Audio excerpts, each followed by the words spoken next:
They say a smile is a sign of strength, and often it is. But for many seniors, that gentle smile is not just strength, it's protection, a way of shielding others from their own hurt, a way of saying, I'm okay, even when the heart is quietly breaking.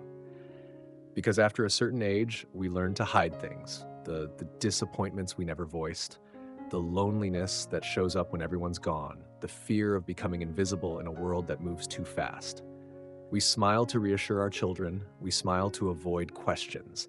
We smile because we've learned that speaking pain makes others comfortable. There's uncomfortable.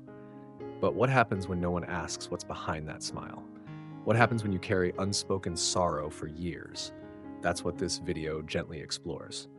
Behind many senior smiles are wounds that have no bandages, emotional pains that don't bleed but ache just as deeply. And today, we'll name them, we'll honor them, and we'll begin the soft process of healing them because it's never too late to be heard, and your heart still matters. You greet the world with kindness. You say, I'm fine. You laugh at the right times. You tell others not to worry about you. But behind that calm smile, there may be things left unspoken, wounds unhealed, and a heart that sometimes whispers, I wish someone truly saw me. This video is for every senior who smiles to protect others, but inside is carrying emotional weight alone. Let's explore the 5 emotional pains seniors often hide behind a smile, and most importantly, how to gently heal them. You deserve to be seen. You deserve to be understood. And most of all, you deserve peace. Pain number 1, feeling forgotten by family. The opposite of love isn't hate, it's neglect. You don't want to complain. You understand that your children are busy. You don't want to be a burden. You remind yourself they have work, families, lives of their own. And so instead of calling, you wait. Instead of speaking up, you stay quiet. But when the phone doesn't ring for days, when holidays pass with silence, when the birthday comes and goes with just a quick text, if that, you feel it. It's not just loneliness, it's the quiet ache of being forgotten, of feeling like the world has moved on and left you behind. You remember the years you spent caring for everyone else, the late nights rocking a sick child, the decades of hard work to keep the family afloat, the holidays you made magical for everyone else.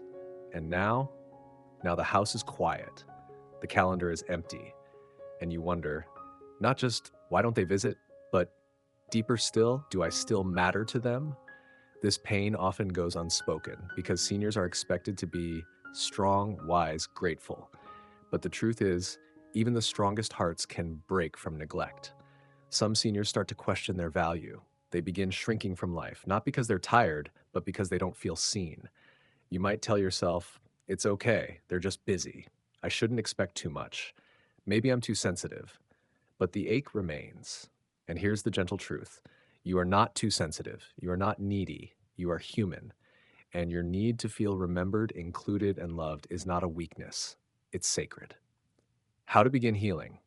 Write a letter, not necessarily to send, but to release. Say what you wish you could say. I miss you. I think about you. I still have love to give. Reach out gently. Even a short message like, just thinking of you today, can rekindle connection. Sometimes our loved ones don't know how distant they've become until we shine a soft light on it. Redefine connection. If family is far or emotionally distant, create new sources of belonging. Join a community group. Attend senior activities. Volunteer in small ways. Remind yourself daily, your worth is not measured by the number of visits or calls. It is measured by the love you carry, the wisdom you hold, and the dignity you embody every single day. You are still a source of love, not just a recipient of it. Being forgotten is one of the heaviest emotional weights a senior can carry, and often it doesn't come from cruelty, it comes from distance. Children grow, move away, get consumed by their own lives. Grandchildren, once so excited to see you, are now buried in screens or teenage distractions. The world around you, once so vibrant and interconnected, now feels like it's moving ahead without you. You may find yourself sitting in your favorite chair, hearing the echoes of the past, the birthdays when the house was full, the Sunday dinners, the laughter of little feet running down the hallway. Now there is stillness. Sometimes what hurts most isn't the lack of attention, it's the loss of rhythm. The everyday conversations, the small check-ins, the casual affection. Without them, time becomes heavier, days blur together. And in that silence, Your heart begins to question its place in this world. But even in the quiet, you are still profoundly needed. You are a living archive of memory, strength, sacrifice, and love. Maybe the calls won't come as often. Maybe the visits are rare, but this world still needs your wisdom. Your community still needs your compassion, and your story still has power. Healing begins not just when others remember you, but when you remember yourself. Reclaim your space. Write your stories. Let others hear your voice again through conversation, through small acts of kindness, or simply by being present. Because sometimes healing is not about changing others, it's about re anchoring yourself in your own worth. You are still worthy of being seen. Even when others forget, you can choose to remember yourself. But with gentle expression, new connection, and deep self remembrance, you can begin to heal. And remember this: you are not alone in feeling this way. Millions of seniors across the world carry this same silent ache. But together, in conversation, in community, in healing spaces like this, you can begin to soften the pain. You can create a connection corner in your home, a place where you write postcards, make calls, or pray for others. Start a gratitude journal, not just about what you have, but the love you've given. Begin small traditions again, even if it's just lighting a candle each evening in memory of family. Because healing from feeling forgotten isn't about begging to be seen. It's about gently reminding the world and yourself, I am still here, and I still have something to offer.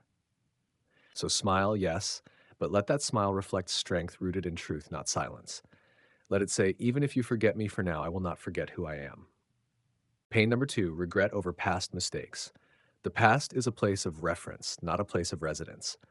Some pain doesn't shout, it whispers. And one of the most persistent whispers in the heart of a senior is regret. Not the loud kind that others can see, but the quiet kind that returns in the stillness of night, when there are no more tasks to distract you. You sit by the window, cup of tea in hand, watching the sky dim, and suddenly you remember something you said, something you didn't say, a person you let go too early, an apology you never made. These memories surface not to punish you, but to be seen, to be healed, to be honored. Many seniors carry deep regret: a daughter they grew distant from after a harsh argument, a spouse they couldn't fully love because they didn't yet know how, a life dream they postponed until it became too late, a choice that seemed right back then but wrong in hindsight. The mind replays these moments like a movie stuck on loop. But the heart just wants peace. Let's be clear, regret does not make you broken. It makes you human. If you've ever thought, if only I had, why didn't I see it sooner? They needed more from me, and I didn't give it.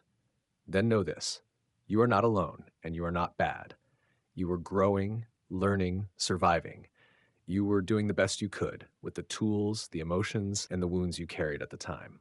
Regret becomes toxic when it turns inward, when it tells you that because you failed once, you no longer deserve love, healing, or joy. But here's the truth: you are still redeemable, you are still worthy, you are still capable of repair, not of the past, but of the soul. How to begin healing from regret? Write letters to the past, letters you may never send. Write to your child, your spouse, your younger self. Say the things you've carried in silence. Cry if you need to. That's not weakness, it's release. Practice compassionate memory. Instead of just remembering what you did wrong, remember what you were going through. Remember your pressures, your blind spots, your efforts, even if they fell short. Make peace with what can't be changed by changing what you still can. You may not be able to rewrite the past, but you can let your present be softer, more forgiving, more intentional. Do good in their name. Honor your regrets by doing what you wish you had done. Say kind words to someone today. Offer patience to a struggling young parent. Give your time or money to a cause your loved one cared about. The best apology is transformed action. Forgive yourself aloud. Go to a quiet place. Place your hand over your heart and say slowly, I was doing my best. I made mistakes, but I am still worthy of healing. I choose to forgive myself. And repeat it until something inside you softens. What if the person you wronged is no longer alive? Many seniors carry immense pain from unresolved relationships with people who have passed. You may feel it's too late to make amends, but healing doesn't end with death. You can light a candle in their honor, write them a letter and place it under their photo or by their resting place. Speak their name in prayer or reflection and ask for forgiveness. The soul hears even what the ears cannot. And what if the regret is not over someone else, but over yourself? Maybe you regret not being braver, not living more fully, not chasing a dream. Acknowledge it. And then remind yourself you're still breathing. You still have time to travel, even if it's just to a nearby park. Learn, even if it's one new thing a week. Create, even if no one sees it. Love, even if it's quietly. Let the regret fuel a gentler present, not a darker past. Remember this: everyone has chapters they'd rewrite. But even those chapters are part of the book that shaped your wisdom, your empathy, your growth. Don't tear out the pages, highlight them with grace. Say, this was part of my becoming. Forgiveness is not forgetting, it is remembering differently, with compassion instead of condemnation. And you, dear one, are still becoming, even now, even here. At night, when everything is quiet, you replay things you wish you'd done differently: a child you were too hard on, a spouse you couldn't fully love, a chance you didn't take, words you never said. And though decades have passed, the guilt still visits you. How to begin healing. Say this aloud: I forgive who I was with the knowledge I had then. Write a letter of apology or closure, even if the person is gone. Talk to someone, a counselor, a pastor, a trusted friend. Perform acts of kindness in honor of those memories. You're allowed to grow, even in this season, and that includes forgiving yourself. And here's the deeper truth: the regret you carry is not proof that you failed. It's proof that you loved deeply, that you cared, that you wanted to do right. And that means you're still growing, even now. So today, let the past rest, not by pretending it didn't happen, but by embracing it with mercy. Because no one gets through life without mistakes, but not everyone has the courage to feel them, name them, and transform them. You do. Pain number 3: grief that never fully left. Grief is not a disorder, a disease, or a sign of weakness. It is an emotional, physical, and spiritual necessity. You may have lost a spouse, a sibling, a best friend, and everyone told you, time will heal. You need to move on, so you did. You smiled, you kept living. But inside, you still ache. Some mornings, their absence feels louder than words. How to begin healing: create a small ritual. Light a candle, speak their name, share a memory. Allow yourself to cry, even years later. Join a grief circle or community. Tell their story. Keeping them alive through memory is a form of love. Grief doesn't mean you're stuck. It means your love was deep. Grief changes you, not just in the way you feel, but in the way you move through the world. You might laugh again. You might go back to routines, but something deep inside you shifted the day they left. Sometimes it feels like the rest of the world has forgotten your loss, even though you live with it every day. You may walk through the grocery store and suddenly see their favorite snack and tears well up, or lie in bed reaching across the sheets for someone who isn't there. You carry your grief quietly, with dignity, with grace, but it is still there. Some days grief is a wave, other days it's a fog, and sometimes it's just silence that lingers too long. But here's what matters: your grief is not a problem to solve, it's a love that needs space. Give it that space, let it breathe, let it speak. And if you ever feel like you've grieved too long, know this: there is no time limit on love. So create your own rituals. Light a candle for them each evening, whisper their name into the morning light, cook their favorite meal, and sit with their memory. You are not holding on too much. You are holding on exactly as long as your heart needs to. And when you're ready, you can carry that love forward. Mentor a younger soul in their honor. Write a letter about who they were. Start something they would have been proud of. Because healing is not letting go of them, it's becoming whole again, with their memory folded gently into you. They may be gone from this world, but they are never gone from your story. But grief isn't always about death. Sometimes it's the loss of something intangible: the ability to do what you once could, the independence you once had, a pet who gave you unconditional love for years, the role of mom, dad, or spouse that used to define you. These silent losses also deserve to be grieved, but often they're dismissed, even by ourselves. We say, I shouldn't feel so upset about this. Other people have it worse. But your pain is valid. Whether it came from a hospital bed, a goodbye that never happened, or a silent fading over time, you're allowed to feel it. And one more thing: some seniors feel guilty for healing. They fear that laughing again, traveling, or enjoying life is a betrayal of the one they lost. but your loved one wouldn't want you to stay stuck. Healing is not betrayal. It is honoring their memory by continuing to live fully. So, what can you do? Create a memory garden, plant something in their name, watch it grow, let it symbolize how love can live on. Make a memory box, fill it with photos, keepsakes, even letters to them. Revisit it when you need comfort, not to live in the past, but to feel connected. Record your voice telling stories about them. These recordings can become legacy treasures for future generations. Help someone else who is grieving. Sometimes the best way to heal is to walk alongside someone who also needs support. And when the tears return, and they will, let them come. Let them cleanse, not crush. Let them say, I loved deeply, and that love still matters. Because grief is the shadow of love. And where there is grief, there was something beautiful. You are not broken because you still grieve. You are whole because you still love. Grief never ends, but it changes. It is not a sign of weakness, but of depth. Pain number 4, the loneliness of not feeling needed. We don't stop needing purpose just because we age. We stop thriving when we feel we have no purpose left. You used to be the one people turned to, the strong one, the provider, the caretaker, the one who fixed what was broken, who cooked, cleaned, worked, solved, and supported. You were the center of the home, the quiet foundation others stood on. Now the house is quiet, the days feel long, and no one seems to need your help anymore. This silence doesn't just echo through your home, it echoes through your heart. This isn't just about activity or being busy, it's about feeling useful. Feeling like your existence still creates ripple effects in the world. You watch as your children no longer ask for advice. The grandkids visit but stay on their phones. You hear updates about important life events after they've already happened. You try to tell yourself they're just being independent. But inside, a voice asks, do they still value me? Am I still part of their story? You want to contribute, not just observe. You want to be included, not just visited. You want to feel necessary, not optional. Because deep down, every soul at any age needs to feel needed. How this pain shows up. You find yourself doing less and less, not because you're tired, but because there's no one asking for your presence. You hesitate to offer help, afraid you'll be told you're interfering.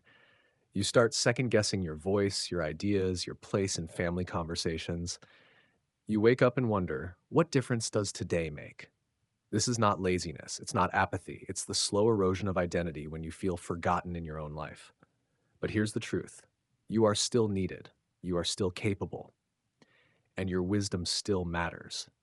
Maybe not in the same way as before. Maybe not with the same intensity. But in quiet, powerful ways, you can still change lives. How to begin healing. Reclaim your gifts. Ask yourself, what do I know, love, or feel deeply about?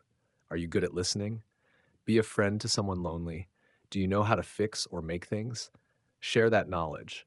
Have you survived something difficult? Your story could help someone else through theirs. Start a legacy project. Write down your life stories. Record old family recipes. Create a photo journal with captions. Even if no one sees it now, one day it will be a treasure. Offer help, but from the heart, not the ego. Instead of waiting to be needed, simply offer. Can I help with that? Would it be helpful if I listened? Would you like to learn how I used to do this? Even if your offer is declined, your presence has been offered, and that counts. Start a new rhythm. If others don't call, make the call.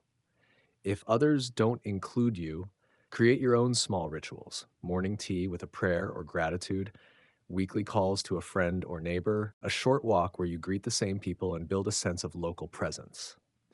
Practice quiet giving. Write a kind note and leave it somewhere. Plant flowers in a public space. Donate anonymously. These small acts remind you that you still have the power to impact the world without needing applause. Speak your needs with dignity. It's okay to say, I miss feeling helpful. I'd love to be more involved. Letting people know your heart doesn't diminish your strength, it expands your honesty. And what if no one listens? Then listen to yourself. Be the one who doesn't abandon you. Be the one who lights the candle, tends the garden, starts the story. Because sometimes the most sacred kind of service is offering your presence to yourself. You are not here to disappear. You are not here to wait for someone else to validate you. You are here to be, and being is enough. And from that enoughness, love will flow again, even if only from you to the world, even if quietly, even if without reply. Let your days be filled not with absence, but with intention. Let your heart remember, I still have more to give, and I choose to give it.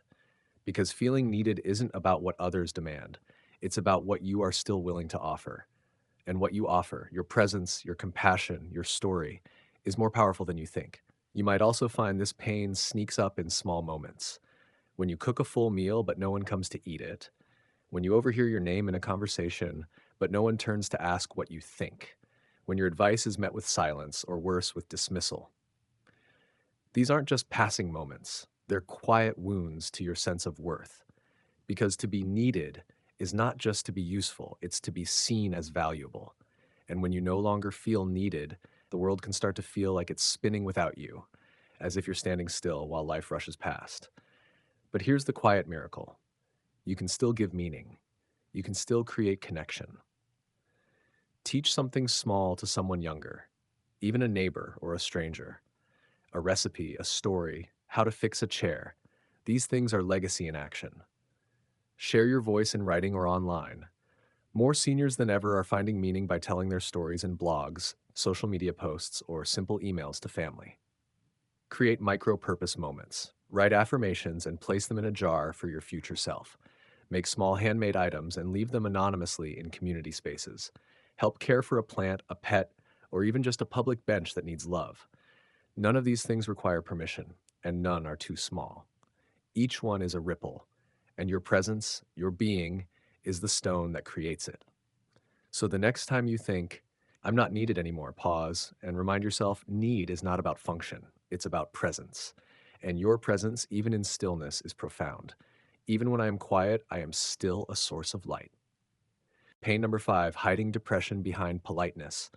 I smile so others don't worry, but sometimes I wish someone would ask, really ask, how I'm doing.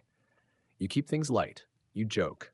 You say, oh, I'm just tired when someone asks how you're doing. You're polite. You're kind.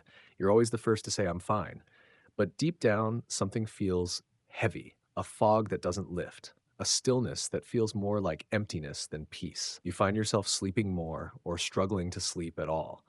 Food doesn't taste the same. The things that used to bring joy now just feel dull. You scroll through memories but feel disconnected from who you once were. You try to muster energy, but even the smallest tasks feel exhausting. That's not just sadness, that's possibly depression, and it deserves care. How to begin healing.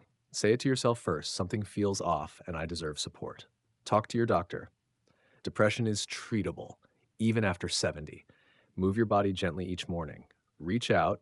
Can we talk is a powerful healing sentence. You don't have to earn help, you just have to ask. Talk to your doctor. Depression is treatable even after 70. You don't have to push through it. You can name it, treat it, and feel better. Reach out to just one person. Say, can we talk? Or I've been feeling off lately. Let someone in. You don't have to explain everything, just enough to not feel alone. Move your body gently. Walk slowly around your home or outside for 5 to 10 minutes daily. Movement releases mood-lifting chemicals. Create morning anchors. Place a small candle, a photo, or a journal somewhere visible. Use it as a quiet space to check in with yourself. Listen to gentle, healing voices, whether it's music, prayer, audiobooks, or soft conversations. Feed your ears with warmth. Write your truth. No filter, no grammar rules, just a notebook or paper that says, here's how I really feel today. Let go of perfection. Healing won't be linear. Some days you'll feel strong, other days you won't. That's okay. What matters is this: you're choosing yourself. And that choice over and over is what brings light back in. You don't have to earn help, you just have to ask. You are not weak for feeling this way. You are honest, you are sensitive, you are still becoming. A smile can hide many things, but you don't have to hide anymore. Not from your family, not from your memories, not from your pain, and especially not from yourself. You are still here, you are still worthy, you are still healing. And healing is not about fixing everything. It's about giving your heart permission to feel and your soul the space to breathe again. If this video brought you comfort, like this video so others can find healing too. Share it with someone who always says, I'm fine, but may not be. Subscribe to True Senior Wisdom for more emotional healing, senior health advice, and reminders that aging isn't a decline, it's a deepening. Because behind every senior smile, there is a story worth holding and a heart that still matters.